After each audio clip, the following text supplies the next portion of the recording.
합니다. 오늘 찬양 모임에서 어느 자매가 너무도 기뻐하며 손뼉치며 손을 들고 찬양을 드리고 있었습니다. 그 모습을 보는 사람마다 저 자매는 얼마나 주님을 사랑하기에 저렇게 아름다운 모습으로 찬양을 드리는 것일까 라고 생각하며 그 자매를 바라보았습니다. 얼마 후에 늦게 들어온 한 중년 여자 성도가 이곳저곳을 기웃거리더니 마침 그 자매 옆에 한 자리가 비어있는 것을 발견하고 다가가서 살짝 웃으며 잠깐만 비켜달라고 했습니다. 그때 손을 들고 기쁜 모습으로 찬양을 하던 그 자매는 방해받는 것이 불쾌하다는 표정으로 짜증스럽게 아휴 하고서는 아주머니를 못 본 채 그 찬양만 드리는 것입니다. 그 아주머니는 당황한 표정을 짓다가 다른 곳으로 자리를 찾아갔습니다. 주님께서 그 자매의 찬양을, 그 예배를 기쁘게 받으시겠습니까? 주님께서 진정으로 받으시는 예배와 찬양은 어떤 것이겠습니까? 이 시간 본문 말씀을 통해서 하나님께서 우리에게 어떤 예배를 원하시는지 함께 상고해 보도록 하겠습니다. 첫째로 우리의 삶 자체가 하나님께 드려지는 예배가 되어야 합니다. 사도 바울은 너희 몸을 제사로 드리라고 했습니다. 여기서 몸은 단순한 의미에서 육체를 이야기하는 것이 아니라 육체에 관련된 생활 혹은 이 땅에서의 삶 자체를 의미하는 것입니다. 즉 우리의 삶 전체를 하나님께 제물로 드리라는 것입니다. 제물은 무엇입니까? 제물은 제사에 쓰이는 희생물입니다. 구약시대 이스라엘 백성들은 자신의 죄를 회개하기 위한 희생 제물이 필요했습니다. 제사 드리는 사람이 제물에 안수할 때 그 제물의 죄가 전가되고 그 제물은 그 사람을 대신해서 죽는 것입니다. 하지만 신약시대를 사는 우리들은 구약시대 사람들처럼 그렇게 제사를 드릴 필요가 없습니다. 왜냐하면 2000여 년 전에 예수 그리스도께서 자신의 몸을 제물로 드려서 온전한 제사를 드리셨기 때문입니다. 이제 우리는 그분을 믿기만 하면 우리의 모든 죄를 용서받을 수 있습니다. 더 이상 구약시대 사람들처럼 동물을 잡아서 피를 흘려야 할 필요가 없는 것입니다. 대신 이제 우리는 우리의 몸을 제물로 드려야 하는 것입니다. 예수 그리스도께서 우리를 위해 모든 것을 주신 것처럼 우리 또한 예수님을 위해서 우리의 삶 전체를 하나님께 제물로 드려야 한다는 것입니다.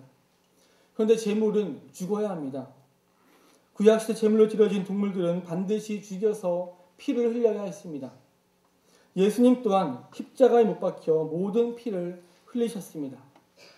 이렇듯 하나님께 드려져야 할 제물로 드려야 할 우리들 또한 죽어야 한다는 것이 말입니다. 우리의 삶에 있어서 자기 자신이 주인이 아니라 하나님께서 내 삶의 주인이 되도록 해야 한다는 말입니다. 진정 하나님 중심의 삶을 사는 사람은 하나님께 주인의 자리를 얼마든지 내어놓을 수가 있습니다. 그런데 많은 기독교인들이 자기 삶의 주인 자리를 하나님께 내어드리지 못합니다. 여전히 자기 자신의 주인 행세를 하며 살아가고 있습니다. 그래서 하나님의 말씀에는 귀도 기울이지 않고 자기 마음대로 자기 소견에 옳은 대로 결정하고 행동하는 기독교인들이 많습니다. 저도 그렇고 여러분들도 그럴 때가 있을 것입니다. 하지만 주님은 우리에게 온전한 순종을 원하십니다. 주님께 온전히 순종하려면 자기 자신이 죽어야 합니다. 그렇게 할 때 주님께서 우리의 삶을 주관하시며 우리를 선한 길로 인도하실 것입니다. 하나님께서 우리의 삶을 주장하실 때 그 삶이 가장 안전하고 평안하다는 믿음을 가지고 자기 자신은 죽고 주님께 순종함으로 자신의 삶을 주님께 내어드리시기를 바랍니다. 또한 제물은 가장 좋은 것으로 드려야 합니다. 구약시대에 제사에 드렸던 제물은 아무거나 사용하지 않았습니다. 레위기에 기록된 제사기를 보면 흠 없는 것을 드려야 한다고 기록하고 있습니다. 흠 없는 이란 말은 아무 결함 없는 완전한 이란 뜻입니다. 즉 하나님께 드려지는 것은 최상의 것이어야 함을 드러내고 있는 것입니다. 이것은 또한 더 나아가 인류의 죄를 대속하시는 흠 없고 완전하신 그리스도를 예표하는 것이라고 할 수 있습니다. 레위기 5장에 속죄제에 대한 규례를 잠깐 살펴보면 그 제물을 드릴 때 먼저 양떼의 암컷 어린 양이나 염소를 끌어다가 속죄제를 드리라고 했습니다. 하지만 그 사람이 양이나 염소를 드릴 형편이 안 되면 그보다 좀 더 작은 산비둘기 둘이나 집비둘기 새끼 둘을 바치라고 합니다.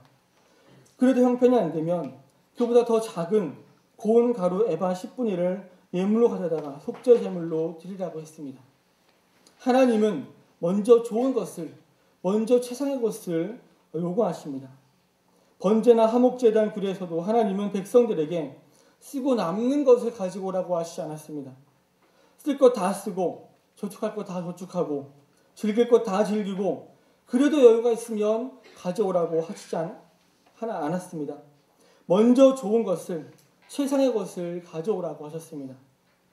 그런데 만약 형편이 되지 않으면 그 다음으로 좋은 것을 가져오고, 그래도 형편이 되지 않으면 그 다음으로 좋은 것을 가져오라고 하셨습니다.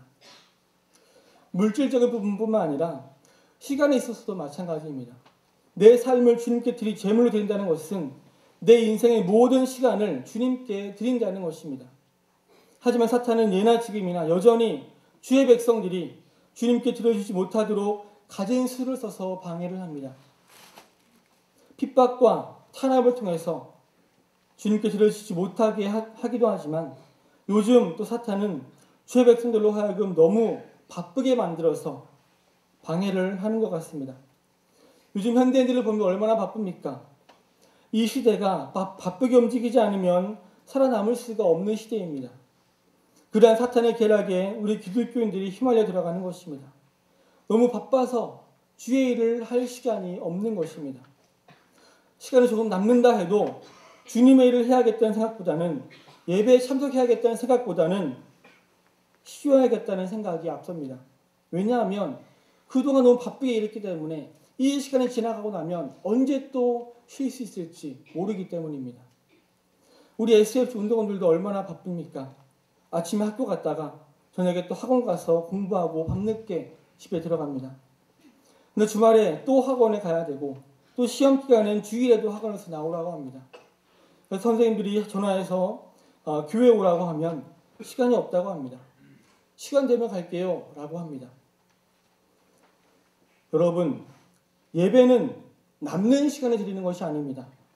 시험 기간엔 좀 빠져도 되는 그런 것이 아닙니다. 먼저 예배를 드리고 남는 시간에 공부를 하든지 친구를 만나든지 해야 하는 것입니다. 너희 몸을 제사로 드리라는 것은 우리의 삶 자체가 하나님께 드려지는 예배가 되어야 한다는 것을 기억하고 자기 자신을 죽이고 하나님께 순종하며 최상의 것을 먼저 드리고 먼저 주님을 위한 일에 우리의 시간을 드리는 SFC 운동원들과 모든 성도님들 되시기를 바랍니다.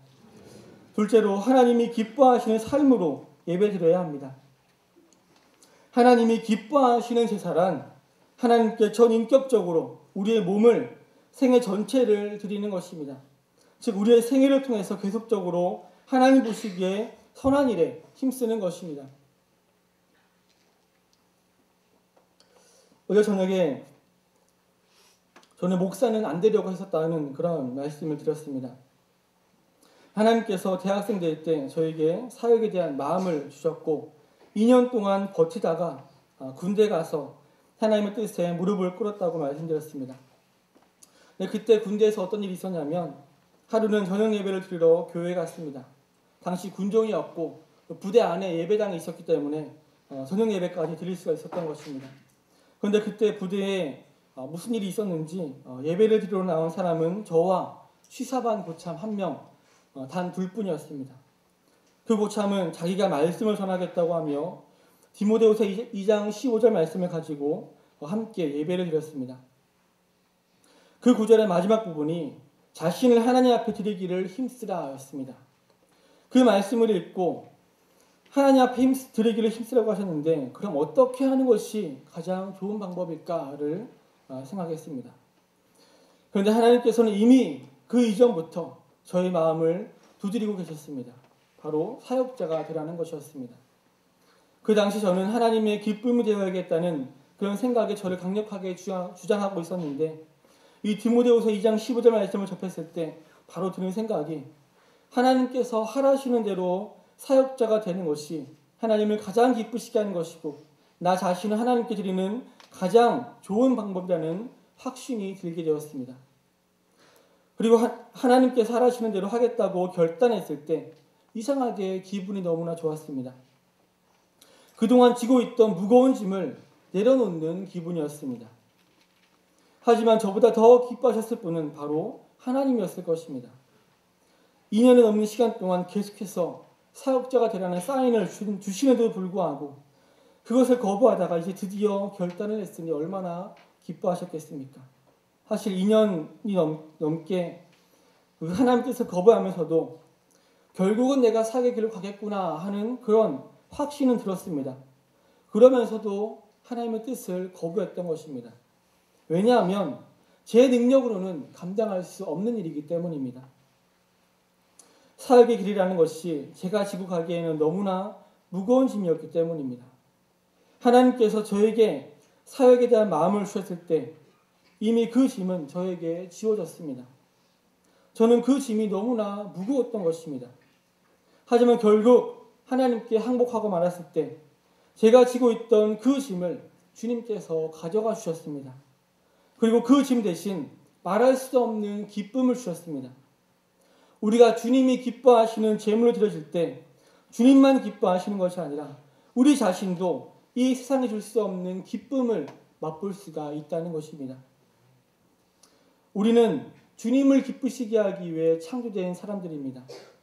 주님을 영화롭게 하고 주님을 기쁘시게 하는 것이 우리의 삶의 목적이 되어야 합니다.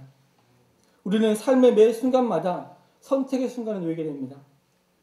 그때마다 주님께서 무엇을 기뻐하실지 생각해 보시기 바랍니다. 그래서 주님의 뜻대로 행하시길 바랍니다. 머리로만 알고 있으면 아무 소용이 없습니다. 행동으로 옮겨야 합니다. 물론 주님은 우리의 마음을 다 알고 계십니다. 하지만 야고보서 2장 17절에 행함이 없는 믿음은 그 자체가 죽은 것이라고 했습니다. 4장 17절에 사람이 선을 행할 줄 알고도 행치 아니하면 죄인이라 라고 말씀하고 있습니다. 대부분의 기독교인들은 자기가 어떻게 행동을 해야 할지 다 알고 있습니다. 하지만 그렇게 하지 못하는 이유는 육신의 연약함이나 게으름 때문에 그렇게 행동으로 옮기지를 못하는 것입니다. 성경에서는 그것을 죄라고 말씀하고 있습니다.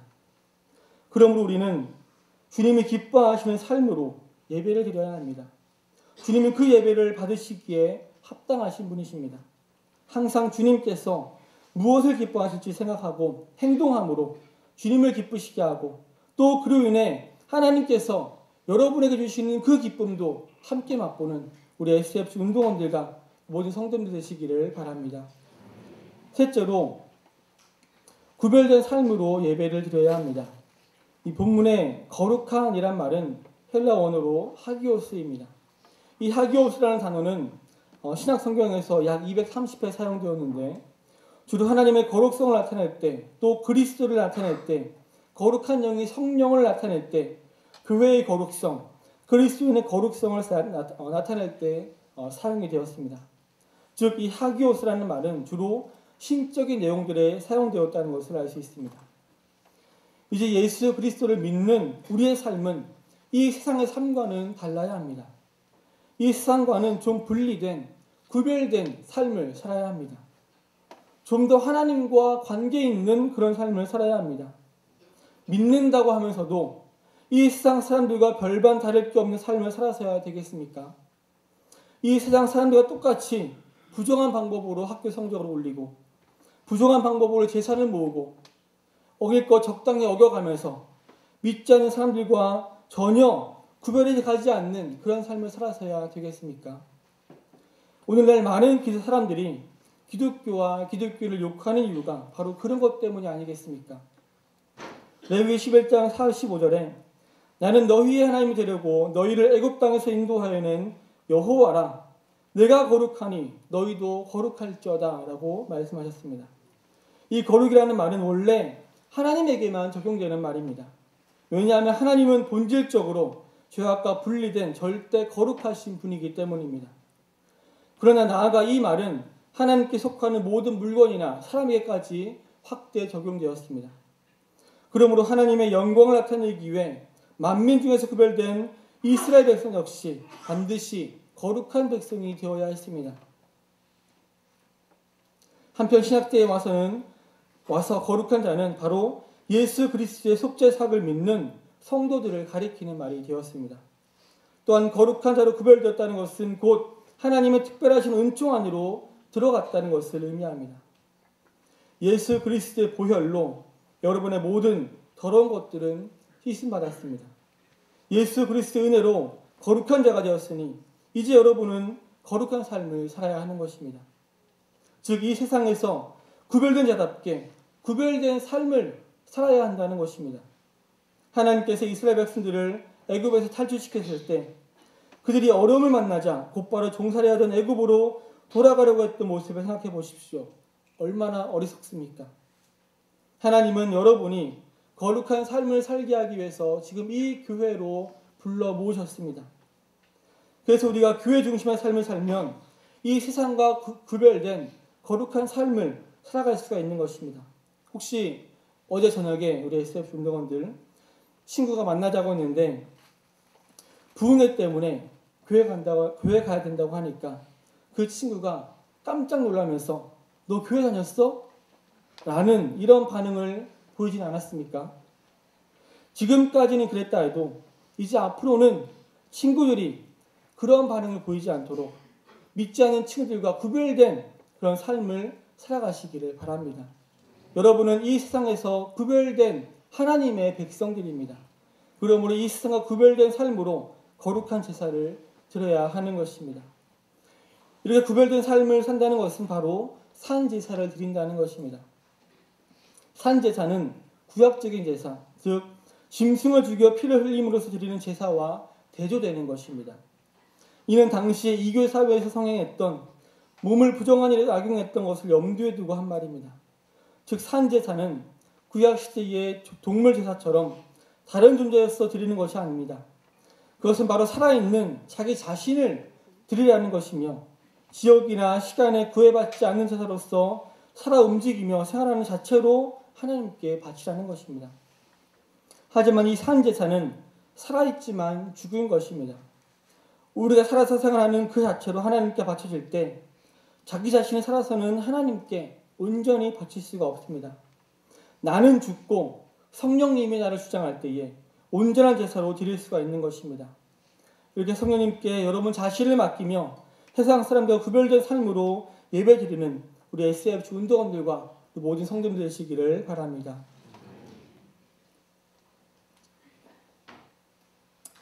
사랑하는 SFC 운동원 여러분, 그리고 성도 여러분, 사도 바울은 본문 말씀을 통해 너희 몸을 하나님이 기뻐하시는 거룩한 산제사로 드리라고 했습니다.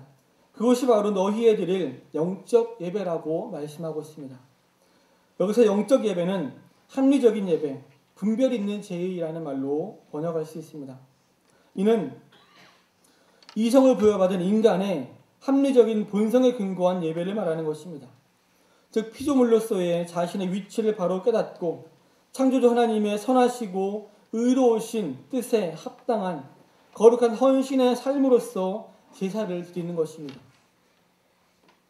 만약 피조물인 인간이 본연의 위치와 사명을 망각하고 세속에 물든 삶을 산다면 그것은 이성적이고 합리적인 삶을 사는 것이 아니라는 말입니다.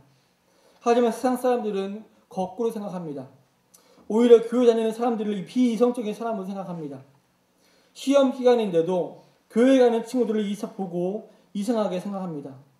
술, 담배를 끊는 것을 보고 신기하게 생각합니다. 주일에 쉬거나 여행 가지 않고 교회 가서 또 힘들게 봉사하는 것을 보고 어리석고 한심하게 생각합니다. 하지만 정말로 비이성적이고 어리석고 한심한 사람들은 아직도 하나님을 모른 채 저 교회 밖에 있는 사람들입니다. 예수 그리스도의 보혈의 공로로 성도가 된 여러분은 영적 예배를 드려야 합니다. 예배는 지금 이렇게 정해진 시간에 정해진 장소에 모여서 드리는 것도 예배지만 우리의 삶 전체가 하나님이 기뻐하시고 거룩한 삶이 되어 하나님께 드려져야 하는 예배가 되어야 한다는 것입니다. 교회 밖에서는 세상 사람들과 똑같이 살다가 주일에만 교회에 와서 거룩한 척 예배를 드린다면 그 예배는 온전한 예배가 될 수 없다는 것입니다.